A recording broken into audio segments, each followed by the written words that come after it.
just on my way to work. We've had some rain overnight after Lord knows what temperature it was yesterday, 35, I can't remember. It was very, very hot, aircon on. Haven't got my aircon on today.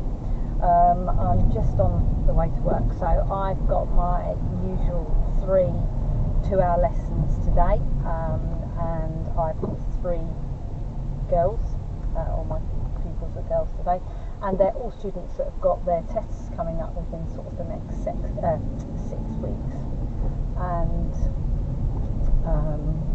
all 3 of those today will be doing mock tests. So I just wanted to talk to you a little bit about mock tests. Most people dread the idea of a driving test. It's not a nice experience, and I think having somebody obviously mentally prepared is really important. Obviously you want to get their their driving to that great standard to go up to test, but having them mentally prepared for what's going to be happening on their test is also really important. So I actually do mock tests. I do the proper mock tests, which I'm doing with these girls now, but I actually do some little mini mock tests when they get to a certain standard. So I sort of just give them an idea of what it's like to drive under pressure, and I give them routes that are obviously ones that they can deal with. So nothing over complicated. I'm not taking them onto busy town centres or anything like that, but I find that they're really helpful. And it's funny because quite a few years ago I was on test, and I was chatting to instructor talking about mock tests, and I always remember her saying to me, "Oh, I don't give them," and I said, "Oh, why wouldn't you give them?" She said, "I can't see the point in them." But if you go for your GCSEs, what do you take? Mocks. If you do your A-levels, what do you take? Mocks. Well, why do you do that? Because it's all, again, part of that preparing you, and I really think that they're important. So I would say to you that even if you're learning to drive on your own, a family member might be teaching you, it may feel beneficial just to contact a driving instructor just to see if they could give you a mock test. You could always try something like that.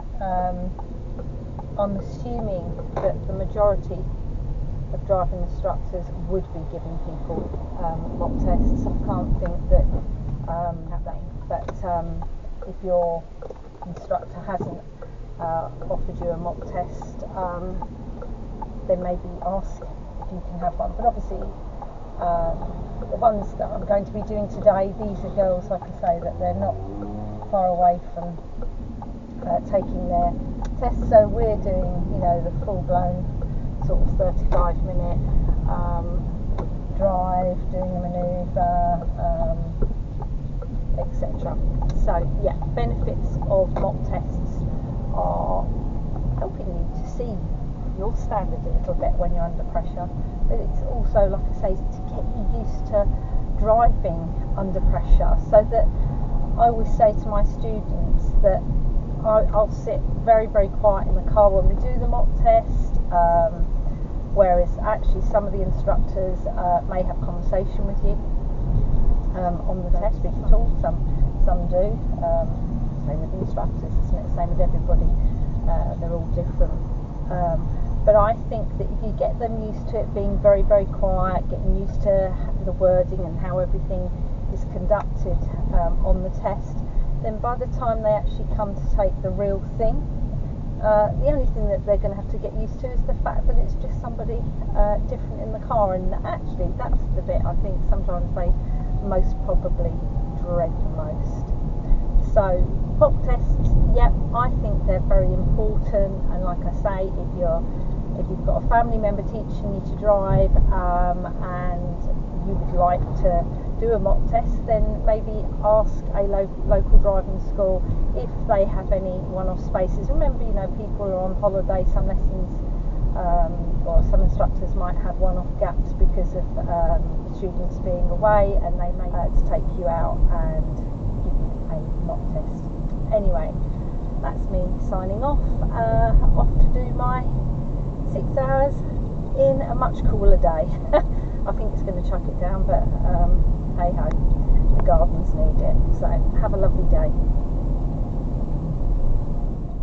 Like and subscribe for some more learner driver videos to help you along your journey.